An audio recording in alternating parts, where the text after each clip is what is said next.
Well, for the sake of our audience, my name is Brian Lantz. I'm here for the class, briefing in class tonight. And this is in Houston. This is on the 11th, already the 11th of February. It's going to be a important week coming up. We've had Abe, Prime Minister Abe in Washington, D.C., and then in Florida with President Trump. Infrastructure investments are on the table. This coming week, we have the meeting in Astana, Russia, Iran, Egypt, Jordan's coming in as well, Syria, of course. This is the ongoing efforts to secure a peace arrangement for Syria, continuing ceasefire, but also leading to a secure peace otherwise. But that process is slowly moving ahead, and importantly moving ahead. We have here in Houston, we have on Thursday, we have the event sponsored by the Schiller Institute and the Mickey Leland Center at Texas Southern University. And that event is on the New Silk Road. A new paradigm for mankind. Will the U.S. join? This is on China's Belt and Road Initiative, and that's at the McCoy Auditorium, and that'll start at 6 p.m. That's open to the public. That's our local contribution to the ongoing series of events with Manhattan Project in New York. We just had an extraordinary meeting last Saturday. It's available online with Helga Zepp-LaRouche and Dr. Patrick Ho, a very important China spokesman for China's Belt and Road Initiative. So just a few of the key developments very quickly here before we get into our class, which is a continuing series now, So You Wish to Know All About Economics, LaRouche's 1984 textbook. We're into the second class of that series, which will be alternating in terms of people giving the presentations. But in terms of a quick update, besides that, those events that I've already mentioned and those developments that I've already mentioned, just at the end of the week, on Thursday, President Donald Trump announced a war on drugs, a term that we haven't heard in decades, long overdue. An executive order was issued. The program will be put under former General, now Secretary of Homeland Security, John Kelly. It's going to be a program that, as General Kelly said in his remarks in the congressional testimony this last week, this is going to involve cooperation, important cooperation with the countries of Ibero-America, particularly Mexico, and also with Canada. It's going to aim at rolling up the transnational organizations that are and have been promoting the drug trafficking that has been destroying our own population, but has been destroying as well the populations of the entire hemisphere, of the Americas as a whole. Now we made an important contribution to this, ongoing contribution to this, with the publication Dope Incorporated, which has been through several updates since. It's now still available. It's available on the LaRouchePub.com publication, .com website. It's also available on Amazon.com. Dope Incorporated, Britain's Opium War Against the United States. And that book addressed a very specific, really the most critical aspect of this war on drugs that now looks like it's in the offing. And that is to target the money laundering, the financial side of the international narcotics trade. It is all about ultimately global oligarchical control. and that's what has to be broken. And of course, this dates back to Britain's Opium War against China more than a century ago. But that book detailed what has now become public, the involvement of virtually all of the major financial institutions of London and New York and elsewhere in the laundering of massive amounts of the world's largest business, which is the narcotics trade and the interlocking arms trade, diamond trade, and so on and so forth. That's the world's largest business. And when we look at Hong Kong Shanghai Banking Corporation, which was the bank, one of the key banks along with Jardine Matheson that oversaw the opium trade, so-called trade, with China, that is today HSBC. It's still one of the largest drug financing operations in the world. And it's been fined by the US government. It was fined under the Obama administration, but nobody went to jail. Likewise, Bank of America, Wells Fargo, Barclays, and so on. So if we're going to roll up Dope Inc., we're going to have to take this to the next level, beyond what's been stated so far, which is an excellent start by the Trump administration. We're going to have to take it directly to Wall Street and the City of London. And that intersects the ongoing campaign for Glass-Steagall. As you know, 27 congressmen have introduced a House bill, H.R. 790.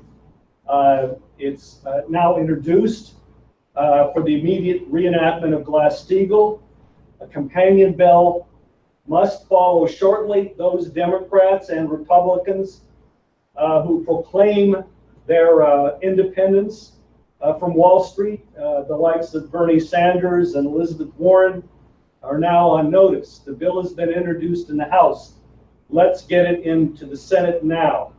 You talk the talk, now you've got to act on the basis of those words and make those words real. President Trump has said he endorses Glass-Steagall. That was confirmed by the White House spokesman Spicer a week ago to our press correspondent at the White House.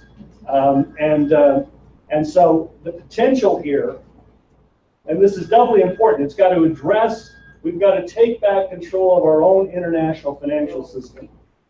We've got to put it in the hands of the science of physical economy, the economics of Hamilton, the economics of Lincoln and Roosevelt.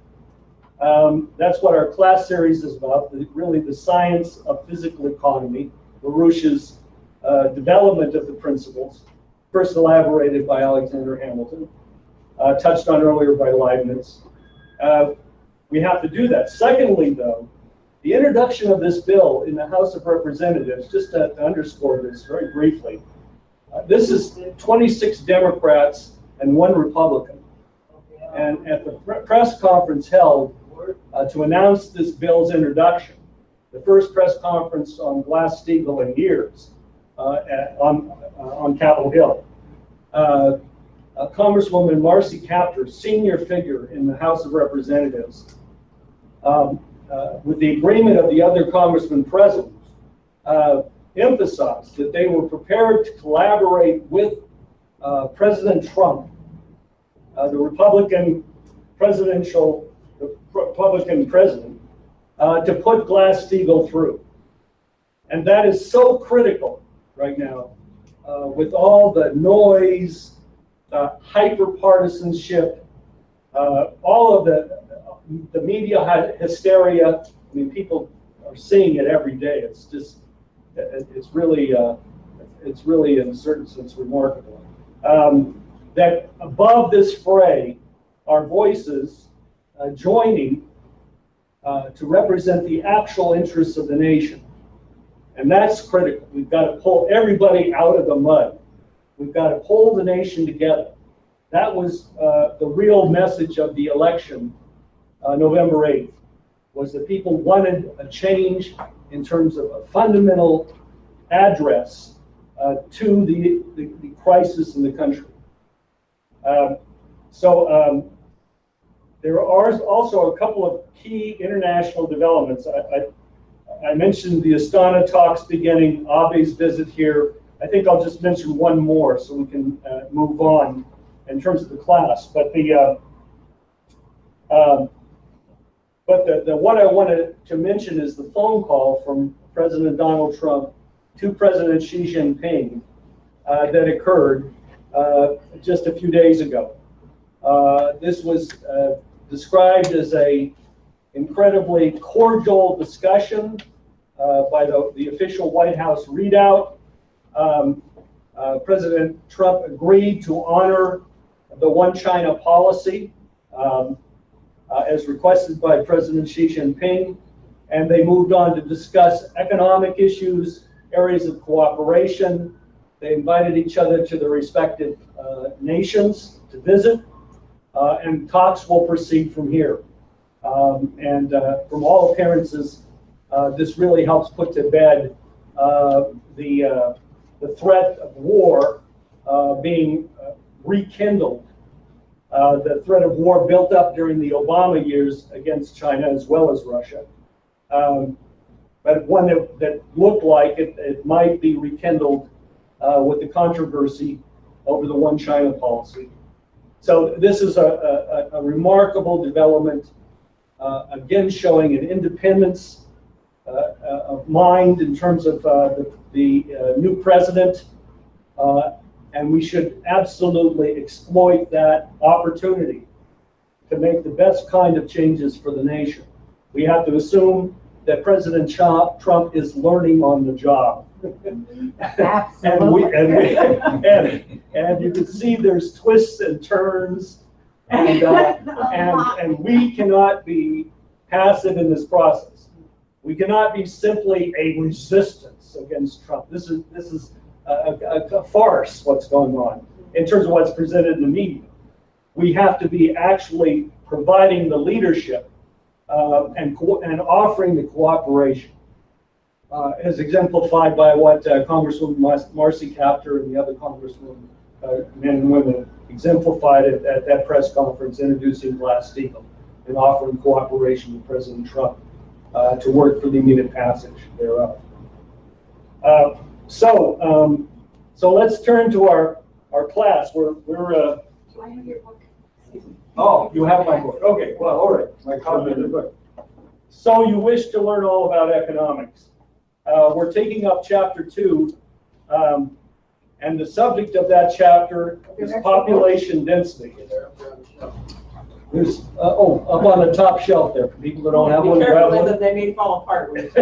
Some of these chapters are 30. This is 33 years old. This is 1984. It's been in That one is. new editions. Some of them are that. Well, what's the newest edition? What year? I don't know. Let's do it out right now. Oh, is there? Oh, okay. 2017. Oh. All right. This one is 1995, the one I picked up here. Okay, the second chapter, population density. Potential relative population density. That could put you to sleep. But we're going to start out with a quote and try to keep the ball rolling from there. We're going to start out with Abraham Lincoln, the beginning of Abraham Lincoln's 1860 stump speech. And it's only one paragraph that we're going to read out of this stump speech. Evelyn, can you regale us? So this is Abraham Lincoln on discoveries and inventions. Yes. All creation is a mine, and every man is a miner. The whole earth, and all within it, upon it, and round about it, including himself, in his physical, moral, and intellectual nature, and his susceptibilities, are the infinitely various leads from which man, from the first, was to dig out his destiny. In the beginning, the mine was unopened, and the miner stood, naked and knowledgeless upon it. Fishes, birds, beasts, and creeping things are not miners, but feeders and lodgers merely. Beavers build houses, But they build them in no wise differently or better now than they did 5,000 years ago. Ants and honeybees provide food for winter, but just in the same way they did when Solomon referred the sluggard to them as patterns of prudence. Man is not the only animal who labors, but he is the only one who improves his workmanship. This improvement he effects by discoveries and inventions. What exact page was that? I was looking at chapter 2. Oh, this is from this book. Okay, it's not. Civil War and the American System. Okay, great. If people would like a copy of that, we can definitely get it to them. But I thought that was a good way to kind of frame this discussion, which otherwise can seem abstract, and it's not. Lyndon LaRouche, Lynn as we know him, is fundamentally committed to providing a science for economic policy of nations going forward, as he states in the preface to the book, the original preface to the book. He's providing an alternative to those policies that have utterly failed, even by 1984. A systems analysis, input-output analysis, the so-called Friedmanite economics, and so on and so forth. Here is a new basis, he said, and he's terming this physical economy, and where physical economy is rules everywhere in terms of political economy. In other words, politics and economy and how it comes together. Where physical economy rules in terms of principles, there you have economic science. Economics as actual science. And so nothing could be more important at this moment, really, but to provide exactly these conceptions to our fellow citizens, including those on Capitol Hill. And so let's get right to this. Potential relative population density. I think everybody's heard the phrase population density. If you look on page 24, the bottom of 24, he defines it there in the last paragraph. He says, I'll just read it because it's very brief. It is readily comprehended that the increase of man's power over nature, as in the case, as the point was made by Abraham Lincoln, is most easily measured as a decrease of the habitable land area required to sustain an average person. This measures the economy of labor. That's a concept we're going to be coming back to again and again in different ways over the next 10 weeks. In the most effective way, this measure can be applied to each and all forms of society without regard to the wide assortment of distinctions in internal culture and structure among societies in general. All right, so he's not simply saying, oh, well, what's the population density of Nigeria, which is about 40 people per square kilometer, or to Amsterdam, which is somewhere over 7,000 people per square kilometer. He's not saying, well, let's just just compare all this or whatever, just for for comparison's sake. He's saying specifically we can measure, we can compare economies and their efficiencies by the extent to which they can increase or decrease the habitable land area required to sustain a single person, or you can also say per household, sustain an average household, and so forth. So this is a first approximation of population density. Now, on page 25, he goes on to just define to say, well, look, I mean, we've got to make certain adjustments to this measure to actually make it more effective. Again, here we're talking about how do we actually, as opposed to money, right? As opposed to like drugs. Well, there's some people legalize drug, whatever the market can bear, We'll all be rich. We'll all be rich. Somebody will be rich. Just legalize it. We can we can tax it, yeah. Rather than that kind of insanity. Pay for the schools. Obviously, mass drug addiction has an impact on population density. You know? It increases mortality rates, decreases family formation, and all the rest, right? So, so we're getting at here physical principles. So we're starting with this, what he's identifying as potential relative population density. So, okay, what are those adjustments? Can somebody just note it there? It's this the paragraph that starts with first there. See there on page 25? Yeah. Want us to read it? Yeah, just the first few sentences. It's better than just me reading it. Okay, first, land varies in quality for human habitation. This variability is threefold. Relative to any technological level of culture, various pieces of land vary in quality of suitability and fertility for human habitation and other use. Okay, that's good enough. I mean, people can fill in the rest, right? What that means. There's always variables. Sure. To deal with. You know, for example, a lot of people don't think about it. Bottomland in rivers, along rivers, is not where people farm. You know, in relatively backward societies, because of floods and all the other problems that come along with it, mosquitoes, insects, da da da da da. But you know, that bottom river land is the richest land. So you know, with the right know-how and so forth, obviously, that land can be developed. I'm just throwing that in as an example. So what else, however, does he have to say here? He also goes on to mention depletion. He says, human habitation itself does not leave land in a permanently fixed condition. Right? The quality of habitability and other use is worsened by effects of depletion. The quality is improved by means of irrigation, fertilization, and so forth. And finally, there's changes in technology. So when we're talking about measuring population density, we have to think of it relatively.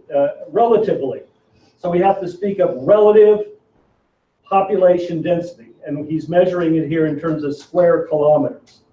So, you know, for example, a hunting and gathering society, as he mentions in passing earlier, the rough assumption is that in an actual hunting and gathering society, 10 square kilometers are needed to support a single person on average. And just a comparison, that's 3.86 square miles to support each single person. So if people think they can go out and live on nuts and berries, they better have a lot of land to cover. And they're going to burn a lot of calories just trying to find those nuts and berries.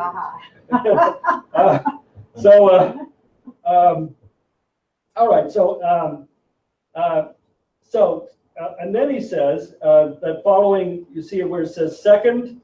Can somebody say something about that paragraph? Somebody read that? There is usually a significant difference between the size of population, which could be supported with existing levels of technology, and the current size of the population. It is the former which we must measure in comparing different levels of technological development of cultures. We must measure the potential population defined in this way. And this, he says, is a rough measure of the superiority of one level of culture over the other. And it's a measure of economic progress, or the economy of labor. All right. So does that make sense? Are there questions or comments? Or? Yeah. Can you have like a concrete example, just to kind of concretely? Well, first of all, I think it's important to just point out when he's talking about potential. A certain technology introduced today doesn't necessarily today change the number of people, right? I mean, you know, Takes a while. there's an invention you know, it might already become a John Deere implement, you know, but it doesn't immediately change how many people are born that day or how many die or whatever, right? But it does change the future potential productivity of the process. You can think of in terms of industry as well as agriculture. In industry, the development of advanced loom technologies, fabrication, the cheapening of cost of clothing, that's become less and less of a significant portion of the diet. At the time of Abraham Lincoln, it was one of the largest, 2 or 3 largest actual expenses in terms of the household was clothing, because of the amount of labor that had to go into producing clothing, either directly or indirectly, either directly by the family itself or to purchase clothing. So just that would be an example. Other examples? Yeah, it's like in the African situation where you have these developments now where they're just applying technologies that have been around, electricity, refrigeration, you name it. I mean, a farmer in Africa produces, you know, a certain amount, but how much of that crop is lost to birds, bugs, you know, spoilage before it gets shipped anywhere, and even an ability to ship it somewhere. So as soon as you apply technologies, not even new technologies, but existing technologies, you rapidly increase, again, the potential that can live in a presently starving situation. I used to know a guy from the Central African Republic, and he said in his country, you know, you can grow anything and have all kinds of different resources and this and that, but all they have is they got 2 planes a week to fly into their country. There's no railroad, no roads, you know, there's nothing that everybody can do. Well, they might have cars locally, but they have no connection to the outside world except for 2 flights a week. 2 flights a week. But the railroad that just started to be built by the Chinese is going to end up going through there. That's what we said, it's the first electrified rail to go between 2 different continents, 2 different countries in Africa ever. We just had the example of Ethiopia where they had the massive starvation and the drought, and then with the rail lines, nobody died. Or many fewer. Right. Yeah. So then, is that get other comments? I mean, I'll just move on. So then, again, this is at the bottom of page 25. Lynn emphasizes, but we must go one step further for reasons to be shown as we proceed in this text. So this is going to be carrying over in a multitude of ways.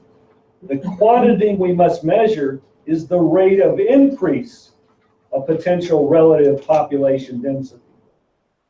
This measures the rate of economy of labor, the rate at which the productive powers of labor are being increased, not just increased once, but continually increased. For reasons we shall demonstrate in due course, this is the only scientific basis for measuring economic value.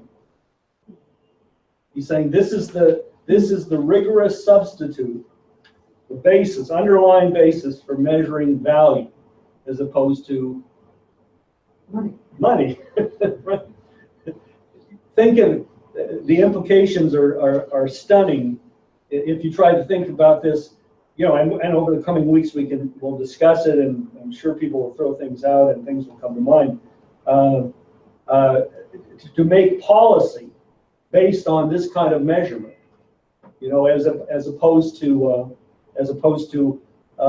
know, inputting data in terms of dollars and cents and so forth, and crunching numbers otherwise. You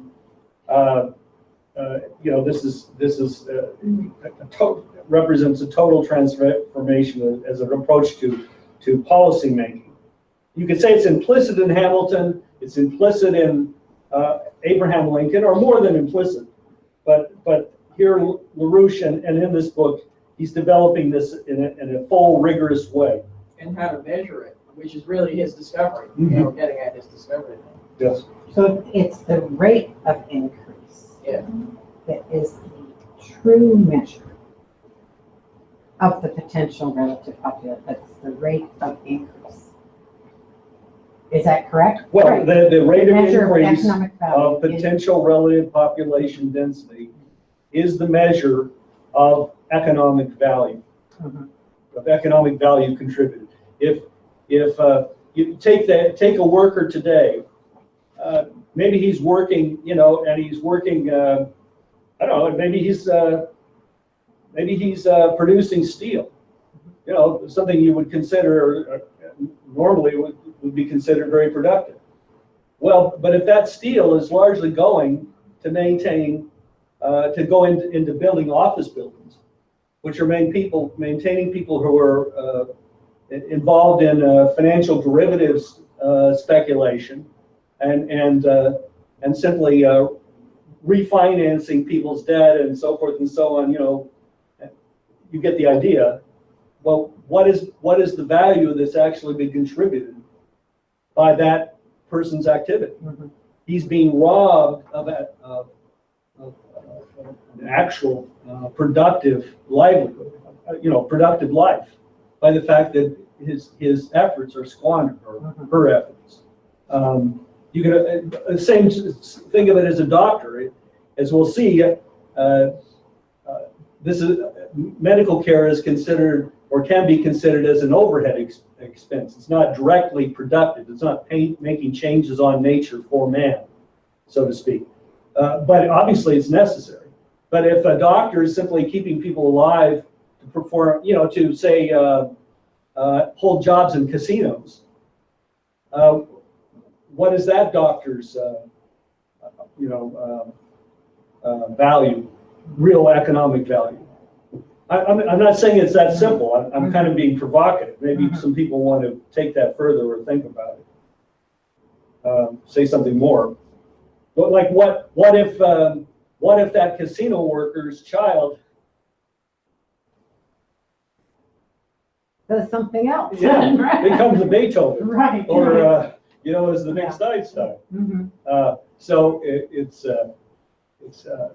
I don't want to oversimplify it.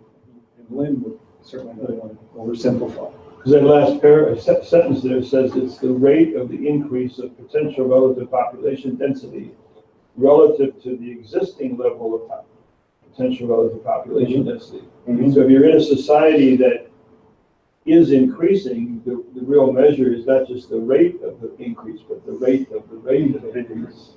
So you actually, it's again doubly reflective that the question here is, we actually created the conditions to sustain the advance, which is, it's not even a simple rate. It's not even an increase of a rate. It's an increase of the rate of the rate. Yeah. Well, a good example is what we've lived through, because we lived through this time where there was a big push to develop science and technology, to go to the moon, do that. And then there was this massive reaction from the British to try to suppress that.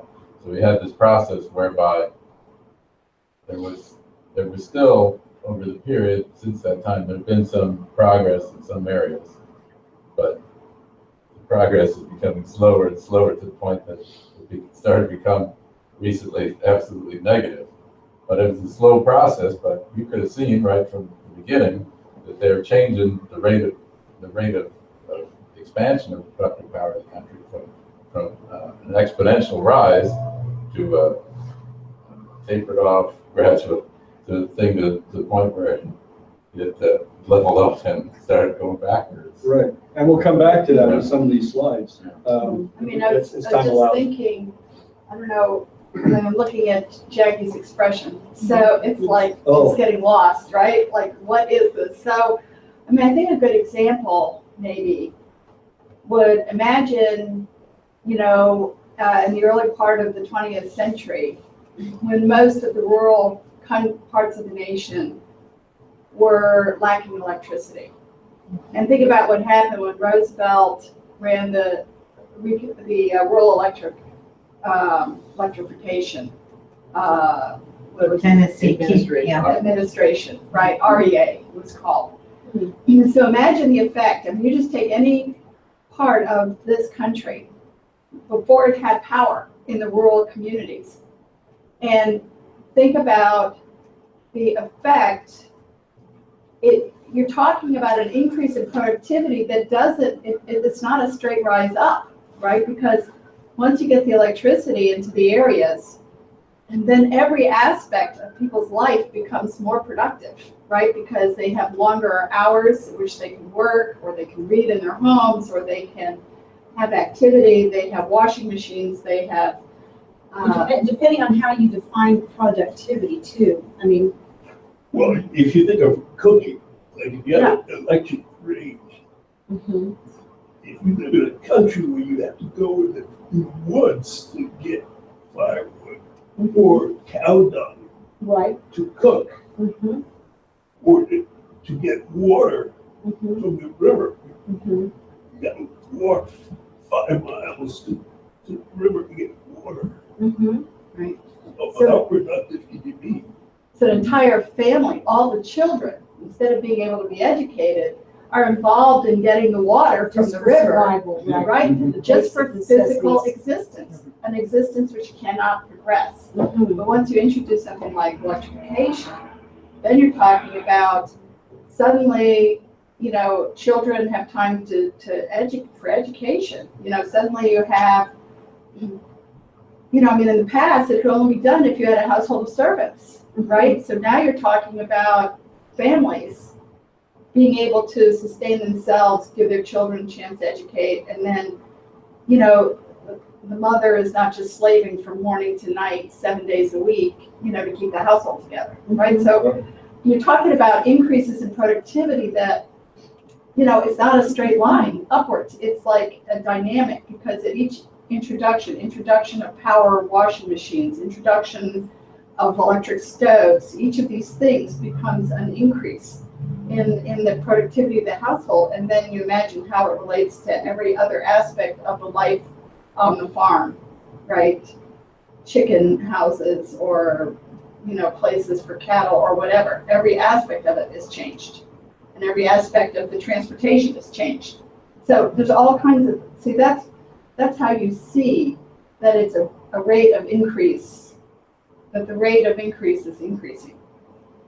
The rate of increase is increasing. Well, imagine if you were trying to run a Right. factory Yeah. in I keep Texas going- without air conditioning.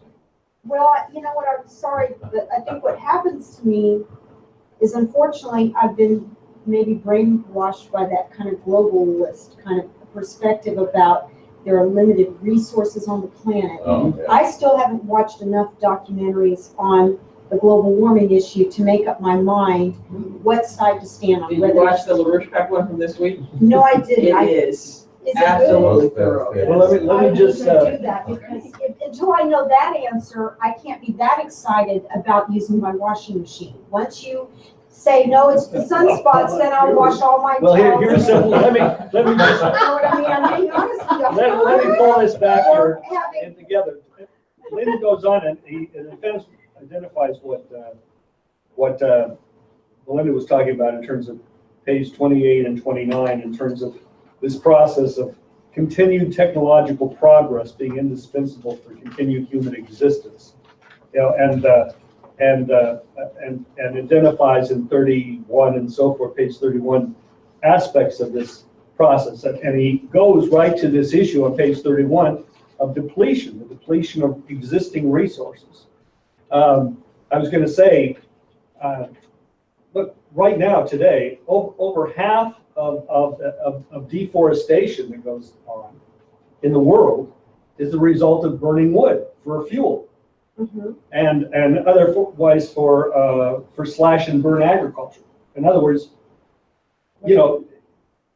in Africa, in Asia, That's really, portions of is it- that true? That's- yes, It's because for fuel, it's Right. not for furniture? I thought it was for beautiful furniture. No, no.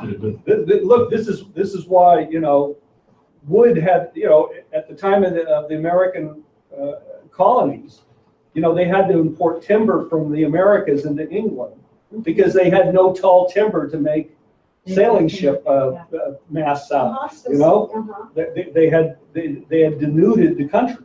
Uh-huh.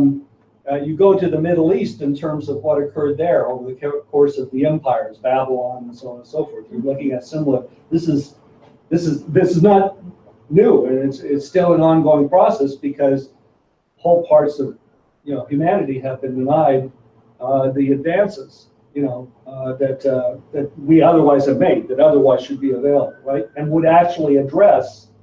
I mean, what could right aside from carbon dioxide, carbon monoxide is a lot worse. And burning down whole forests in effect, is not, contributing to the biosphere. I was going to say, related to the deforestation, that has changed climate. I mean, we're talking about massive swaths of land in the Amazon, destroyed for burning fuels, by these poor farmers. So if there and for slash and burn to get the minerals out of the of the greenery and get it into the soil, so they could plant 1 or 2 crops before the soil went bad again. Yeah. So if they had a higher form of technology, so they wouldn't have to be doing that, which also would not be destroying the climate that's necessary in that biosphere and affecting the rest of the world in different ways. They would be more productive, have better standards of living, and that's having a higher technology, so they have a better fuel source. Good point. So, but I also, what I thought if there's further, I wanted to go to a couple of the slides because I wanted to explore this question of population just in general, because I think there's a lot of assumptions that people have absorbed axioms. They've been absorbed down to the level of axioms.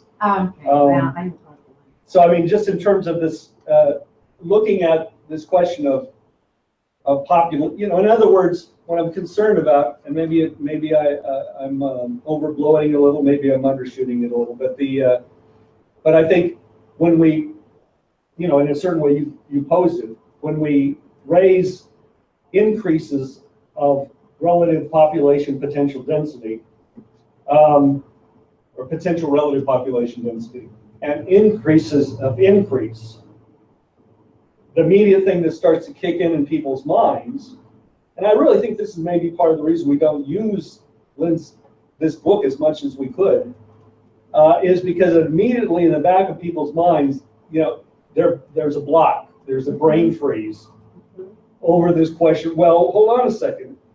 Is it really necessary to have more people? And what is going on? So anyway, these are just some quick slides. This isn't to answer all the questions, but it's to kind of pose it.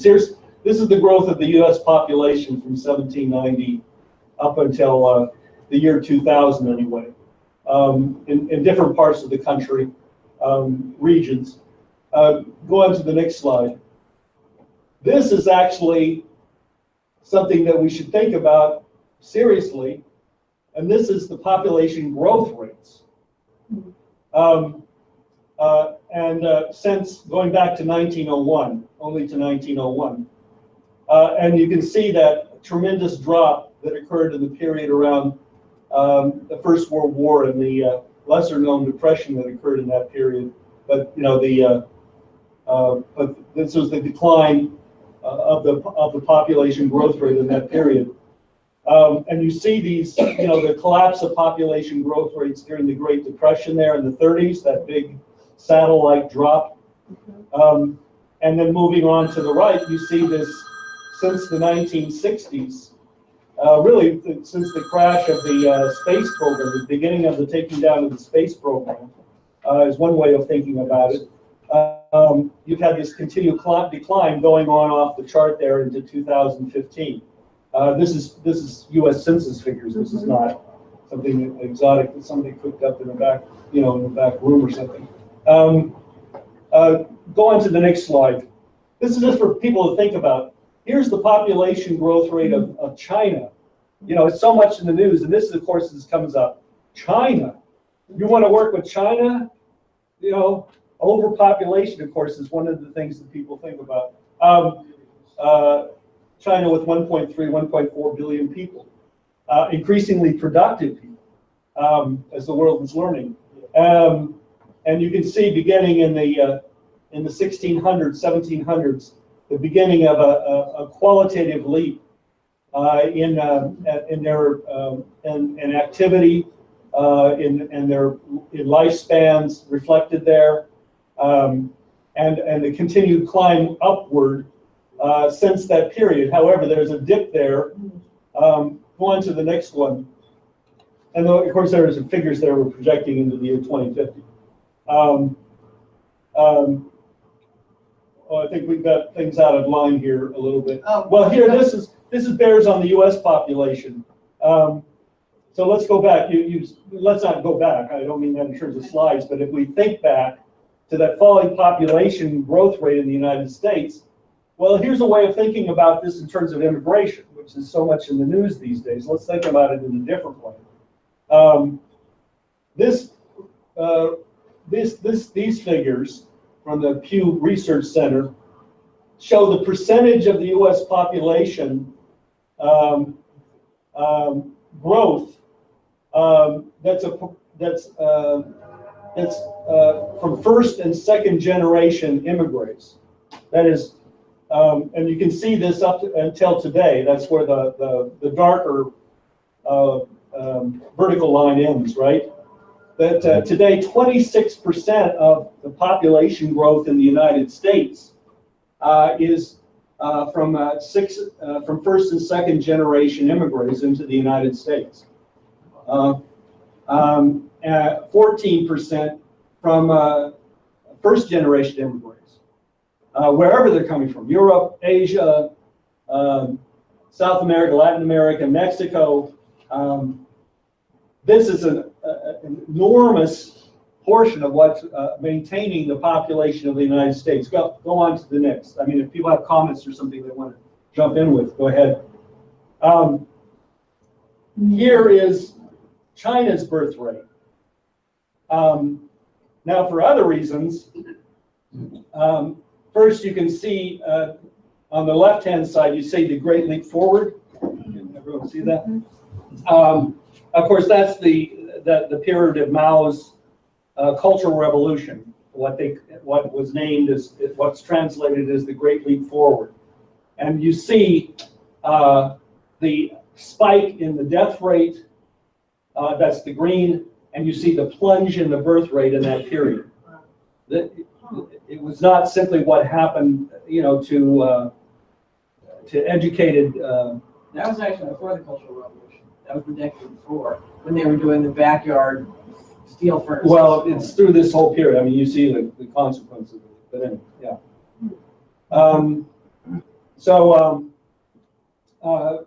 And then you see, the climb upwards, and then then you have China adopting. You have the one child per household adopted.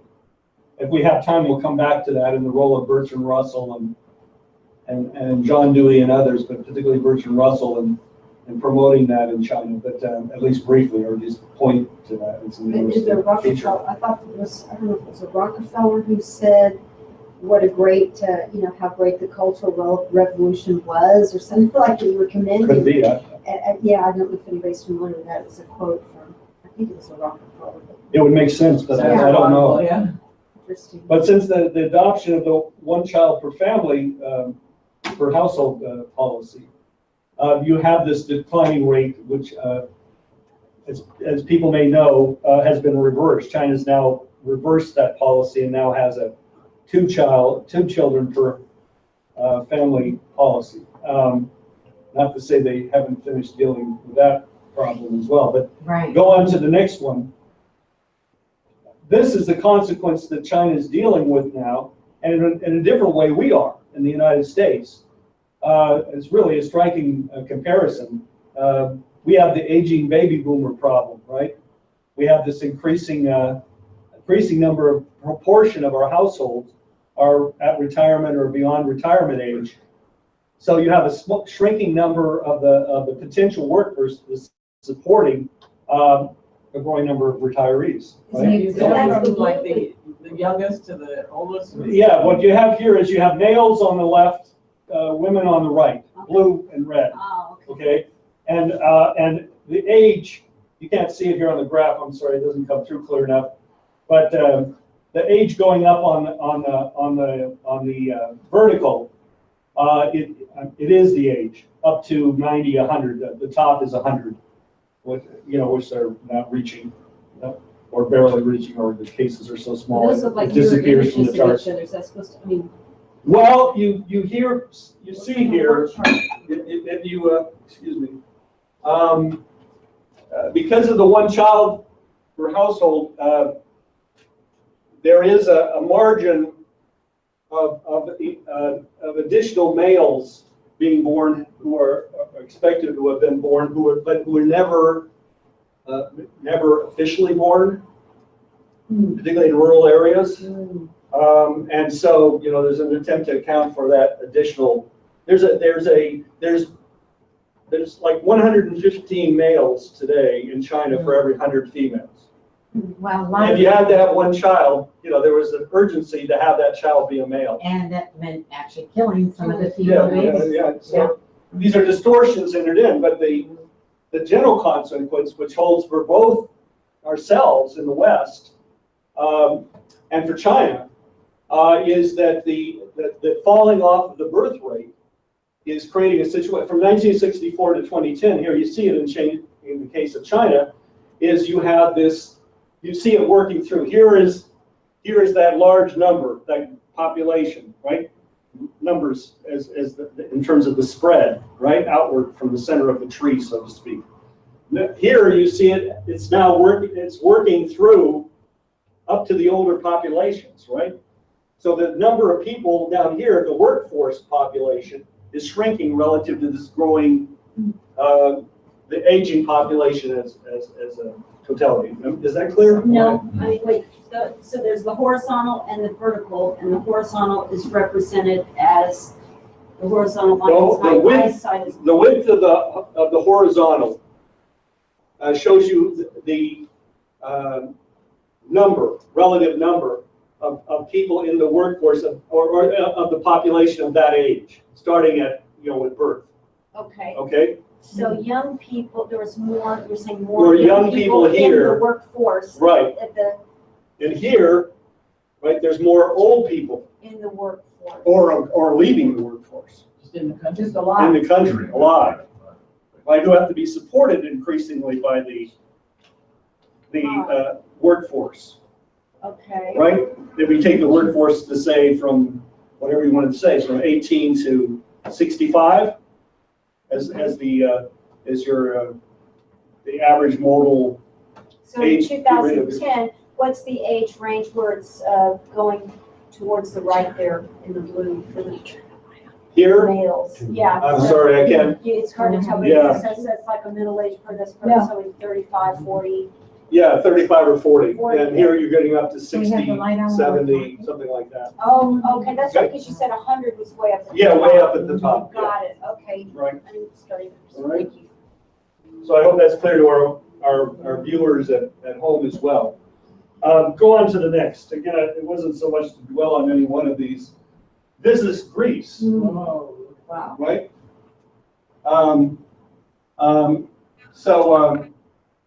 This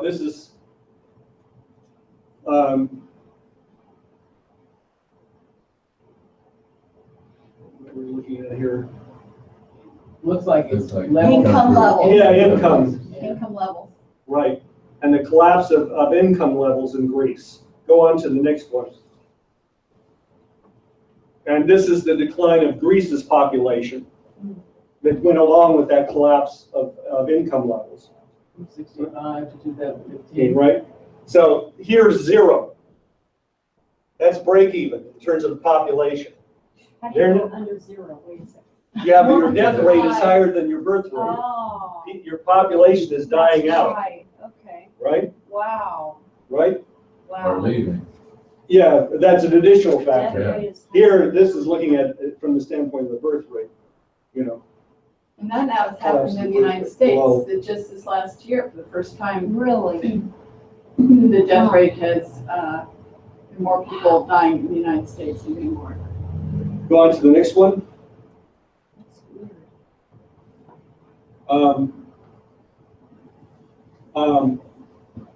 This is just interesting otherwise. This is the slowing of birth rates with the increase of children surviving beyond childhood. Children fifth birthday. surviving. It says share of children that survive until their 5th birthday. Yeah. Okay. I mean, it reflects, on the one hand, it reflects the fact that as you increase scientific and technological progress, as you increase potential relative population potential density, as you develop economies, families have fewer children because each child more is devoted, more time and energy and resources is devoted to the raising of each child up to the point at which they enter the workforce, shall we say, than before. It's also, I would just point out, it's also used by some of the zero growth people. Microsoft's Skyan, what's his name? Gates is I guess I want to block his name out, but anyway, Bill Gates is a big. He says, well, this is why we should reduce infant mortality rates and rates of mortality among children. And so he has a program to spread, simple medicines in the form of basically candies, in places like countries in Africa. Because if we can lower the death rate among children, well, then they'll have fewer children. People there will have fewer children, so their countries won't grow as fast. I'm bringing this into the picture because as we absorb LaRouche's methodology, we realize that in fact that will be catastrophic for these countries as well if they actually accepted that policy. Because an actual growing population is required to sustain the process of increasing rates of potential relative population density. There has to be an increasing division of labor, the growing economy, the growing complexity to that economy. And so if you try to reach a point of stasis, I guess you could say, of just you stop population growth, then you're going to contribute to the exhaustion of your resource base. You're going to be unable to carry out further revolutions in technology or applications of technology, and you'll collapse as a result. I think that's the last on population. Can you see the? Well, and this shows you the relation. I mean, this is very important. It's very simple but very important. Here you have the growth of the world population correlated with the development of energy flux density, which we talked about some 2 weeks ago, but we'll be coming back to next week and the following week. But in the form of both technological progress, but also technological revolutions that Lynn identifies as critical. Technological revolutions, such as the introduction of electricity, or earlier, the introduction of agriculture. Or you could say just simply the development of fire, man's development of fire. As we talked about 2 weeks ago, a human being lives on a 100 watts of energy. Like that's what it takes to keep you running. It's the equivalent of a light bulb. That's what keeps your brain and body functioning. Is 100 watts Per hour? Yeah. Every second, continuous. Wow. Continuous. Okay. Now, without fire, the total amount of energy that you could expend, that you could spend actively is 100 watts. You can only do what you can physically do. On a 2,400 calorie diet, you can keep yourself going at 100 watts. And you can get done what you can get done burning that 100 watts. But obviously, you develop fire, you are multiplying your power over nature to cook, to process metals, starting with copper and so on. You know, you began to move out of this. But it's an interesting way of thinking about it. So, so we had some figures on that. Maybe we can come back to it later on if we have time. But this is the same process, very briefly, this is the same process that we see in nature itself. You see it not in a single species changing itself, but you see with the development of different families of animals, amphibians, reptiles, birds, mammals, and so forth, over time, the diversity, here you're looking at diversity, the diversity of mammals, the diversity of types of birds, the diversity of reptiles, the diversity of amphibians, right? This peaks and levels off. Reptiles similarly, and levels off as a proportion. Birds suddenly take off. Each of these animals is a different kind of or family of animals, utilizes an increased amount of energy. There's an increased energy flux density of the system, as with burning 100 watts continuously for a human being.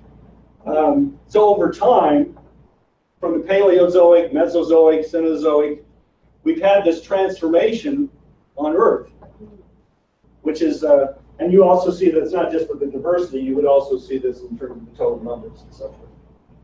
Go on to the next one. I just pulled a couple of these out to show again. Well, this is, you know, fuel types. Again, the point of concentrated firepower, shall we say.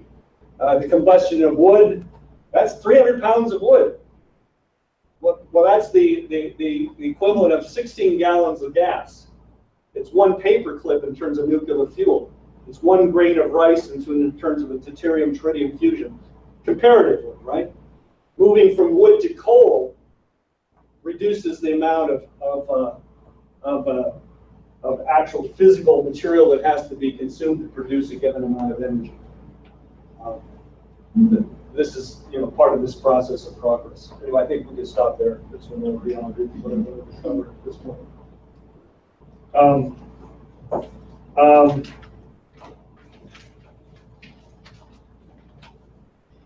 Comments at this point? I was gonna touch on this issue of robotics because then it comes up again as a question around population. I'm just interested, you know, I'm sorry if I'm kind of in a different kind of realm, but I'm interested in the idea that the death rate is higher than the birth rate. And you're sure about that? I mean, can I verify that? It's not for the whole population, so. I thought for the country as a whole, it had crossed over around the end of last year. I don't think the United States has because of the immigration. Because the immigrants having children. Yeah. So, but even so, I mean, even if it's close, or if I mean, But in terms of Greece, it has gone below. that's And Italy has gone below. And I thought less so than Greece. When we have technologies like you go to the thingy and you can, the dentist, the doctor, you have all this sophisticated medicines and sophisticated whatever. I thought the whole idea is we were living a lot longer. And I would be very interested to know more about the things that are killing us. And is there anybody doing research? Oh, is it? Oh, well, it's because you're saying about in the northwest, the northeast. The whole country. The whole country's into killing themselves. I'm more interested in the cancer issue because I can stay away from opiates. Cancer rates have gone down. They have gone down, cancer rates? Death rates of cancer have gone down. Huh. If you factor that up to now, people living longer. Therefore, if you live to 70, you get cancer. If you live to 50. So has anybody done a study? Well, I mean, are we sure about that? Are there children getting cancer? Is there growing? I'd like to know if there's anything in the environment that could be causing it. You can look up the CDC, the cancer rates have gone down. The rate has gone down. It's not just that Death people are rates, getting it. cancer. The death rates, because people would still be getting it, but we have better ability, like colonoscopies and all those things, to catch things at an earlier stage, And we treat it better. We do a better treat job it of better, treating it. so, Yeah, remission, and Yeah. more cases of remission of all kinds. But see, this is what. But it's also, I was just gonna say, but it's also the decline of the population growth rate. I mean, as reflected in the decline in the birth rate.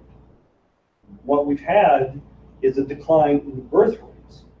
right, point, I'm wondering, right? I feel almost, I wonder if, like subconsciously, the message that I've gotten since I was a little one is, Jackie, you don't need to get married and have a child. We got enough kids on the planet, just let somebody else have a kid. And I'm thinking of all the handful of friends that I have, my bright, intelligent, interesting friends, and all of my female friends don't have children. Right.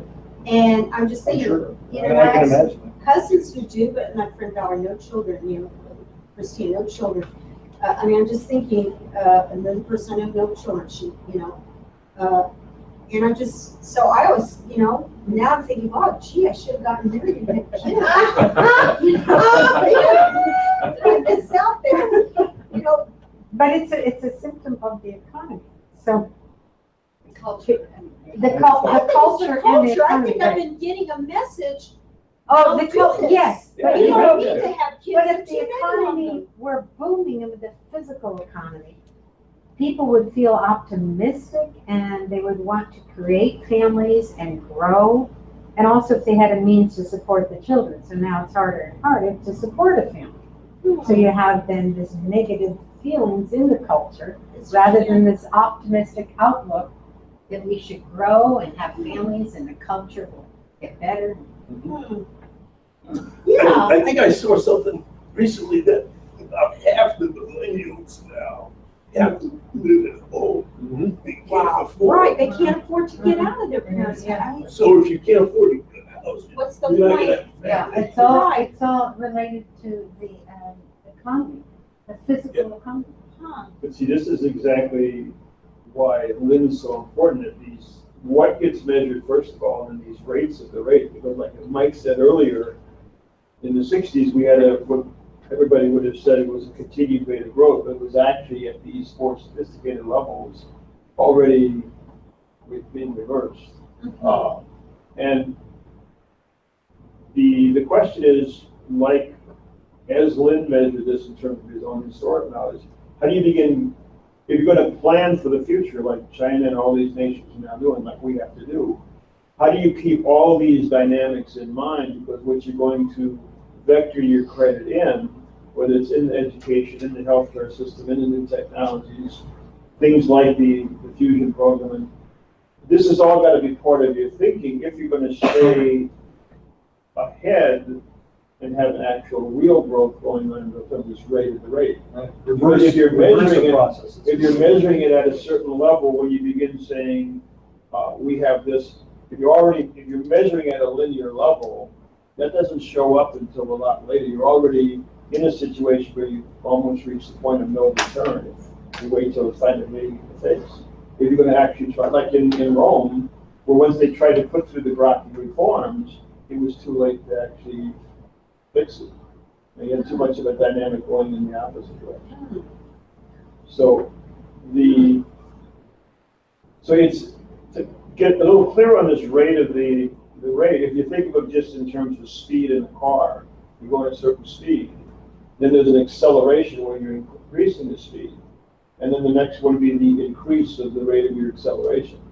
It's just a notion of a rate of a rate. It's you can get lost in the concept, but it's, if you take something simple like speed, there's different levels. One's the speed, two is how much are you increasing the speed, and then how fast are you increasing the speed. Okay, now I'm starting to understand. That's a good metaphor, yeah. It also makes you really think of why Lynn says his 4 laws are a package. Right. Because you can't just say, if you say take Glass-Steagall and we need Glass-Steagall, you're ignoring the fact that we're dealing with this collapse of the potential relative population density, which is not addressed just by having a Glass-Steagall or having a credit system or, whatever. You have to have something that will increase the rate of the rate, which is what the fusion economy that he's talking about is all about.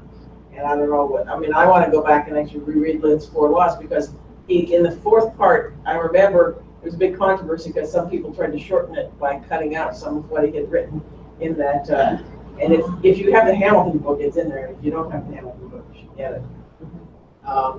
But you know, where he was talking about that this is the essential nature of mankind, and how you measure an economy is based on that capability to create a leap upward. You know, how do you when you get to the point where Ron is saying we're very close to it, where things have collapsed for so badly and so long, and the rate that's increasing is the rate of collapse.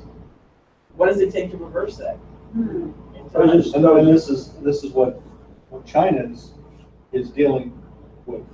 They very consciously know that because of their one child per family policy, It's actually hurt them. right? Interesting. And they have therefore a limited window in which to make revolutions in their economy, technological revolutions, to get them over the hump, to get them out of what otherwise is going to, be a trough that they can't climb out of, And so the policy of the number of youth that are going to college now, the number of people they have in the fusion program, what is it, 100,000 students? 2,000 study Fusion.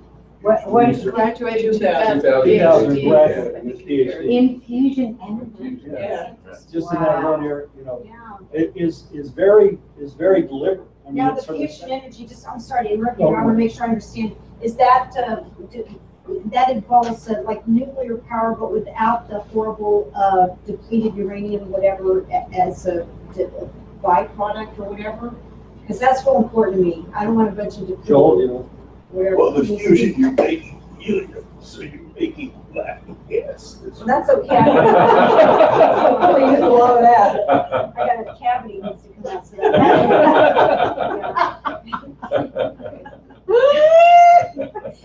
It's clear.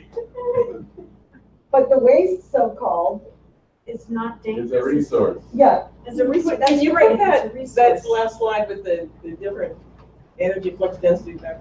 I don't think we need to turn off the Because there, light. there's people like that lady. She But scared the Jackie, We're trying to. daylights out of us when she told us. Hell, the amount that you need deliberate. to produce the same amount of energy, it's the equivalent of one paperclip size for Nuclear for fuel. nuclear fission, which is the now. equivalent of a grain of rice.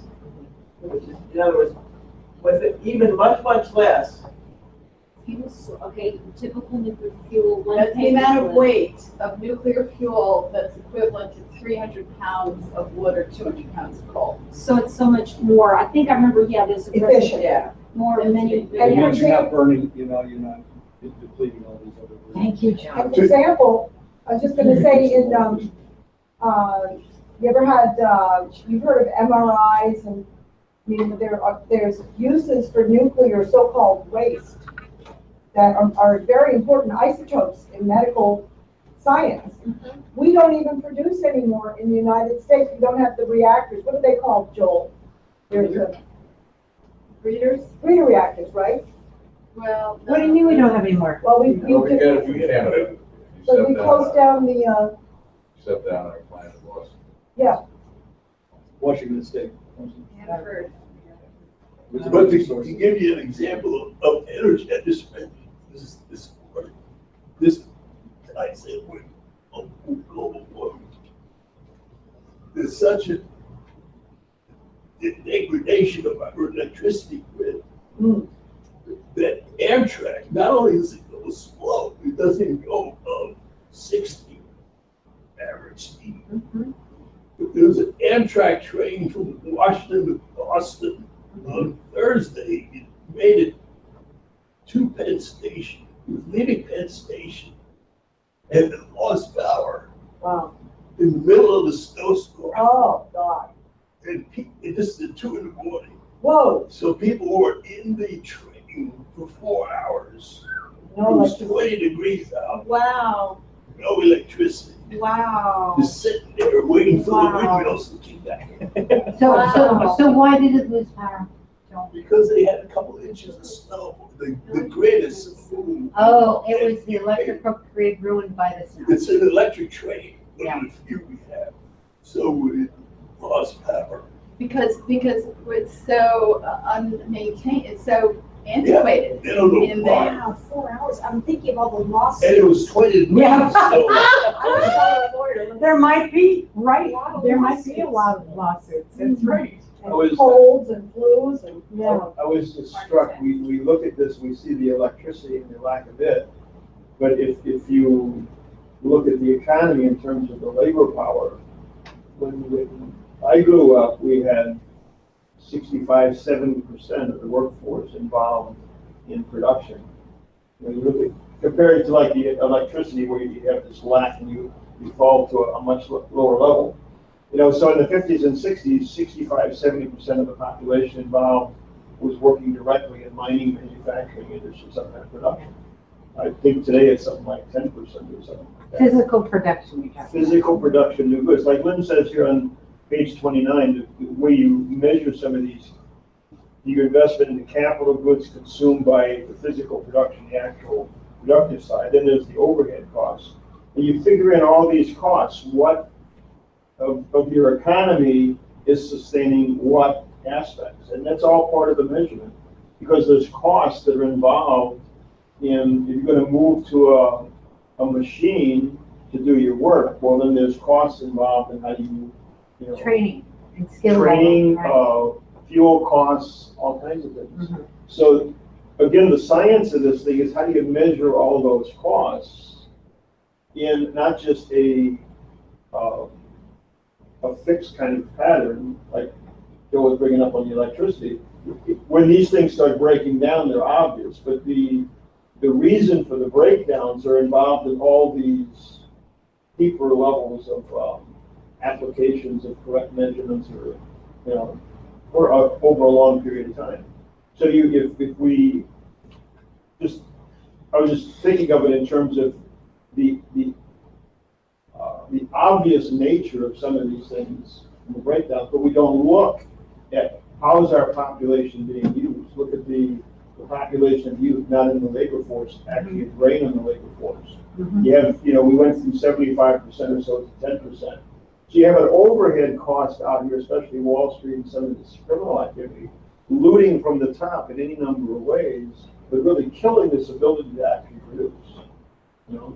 So the question of how do you fix that is a multiple level, because you have to lift every one of these aspects confidently with how you're going to put this credit. You know? it seems, I don't know, I mean, I just feel like you have such a battle to fight if you've got a media that is giving, maybe I'm crazy, I mean, disinformation or Yeah, fake news. right? You know, I'm just thinking, how do you bombard that? I mean, you know, I'm looking at the small number of people in this room, and I'm thinking, if what you all are saying is true, this needs to happen. There needs to be a lot more people. I mean, who have access to this information and who are. And that's why this event this Thursday, you know, in Texas Southern University on the New Silk Road is so important, because we got to really hook our, you know, our wagon to the, hitch our wagon to the New Silk Road, you know, because there is this whole new potential out there. China has caught on, you know, to Lynn and Helga's method and the approach.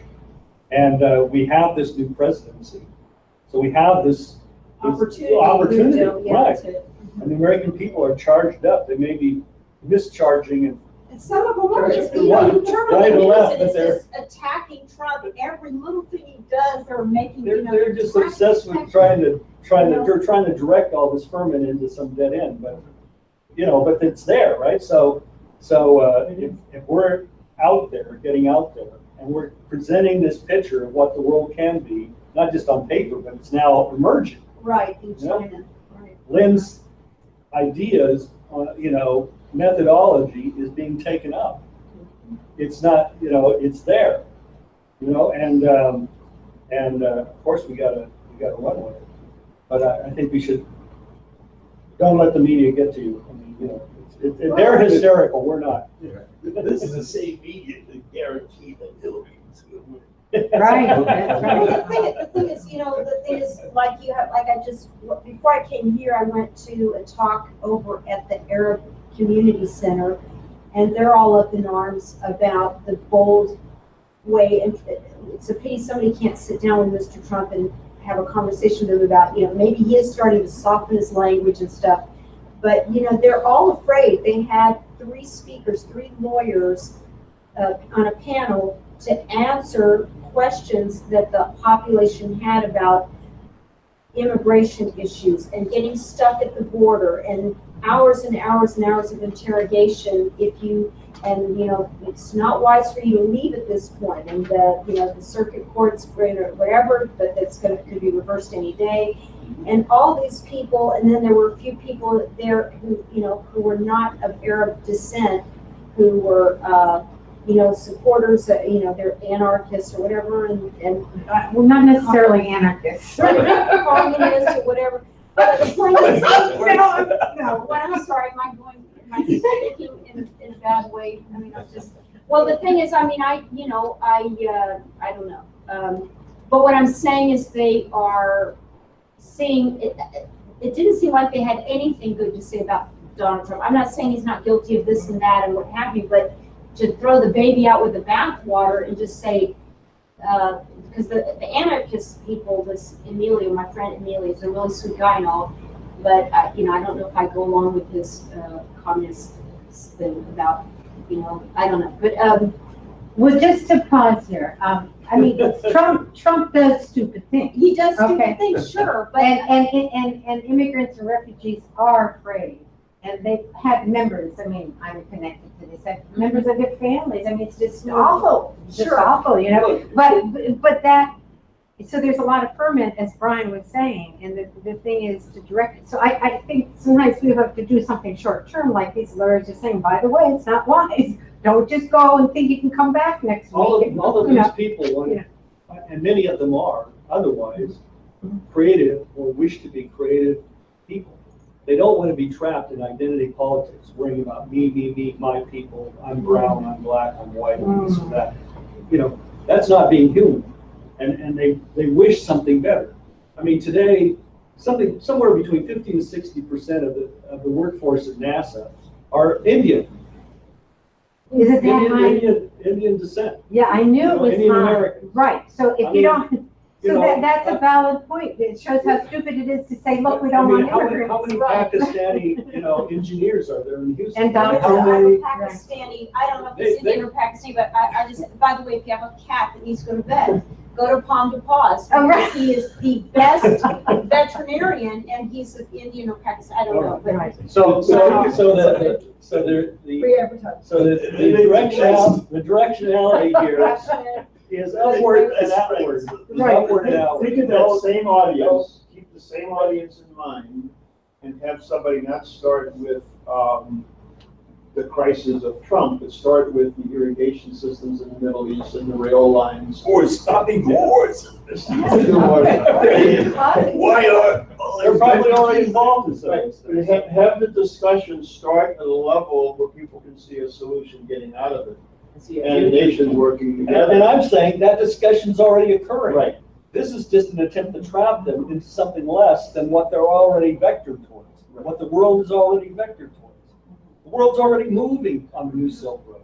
These people, many of them are already engaged as productive human beings, as creative people, or people who want to see more done in the Let world. me make a simple suggestion, Jackie. If you had called Marcia and said, I'm gonna go over this thing, is there anything you think I could take? You could have taken the advertisement for the Silk Road Forum on Thursday, and some of those people have been given an idea of how to solve the problems that are insoluble. And, you know, I don't I think, didn't know there was one on Thursday, I'm sorry. but I'm just saying, On that. call, you know, stay in touch with us. Okay. Right? I tried to. We're, you know, Ron and a grouping went today to another, you know, an Our Revolution meeting, you know, which is the Bernie Democrats. Right. You know, and we don't have, all three of you, as far as I know, don't call in very much and say, I'm talking about the non-full-time people, you know, and say, what's going on today? Is there something I can help with? Or I'm going to this thing. Is there something you think I should address or take? See, if there's that back and forth, every single Including one, our viewership out there.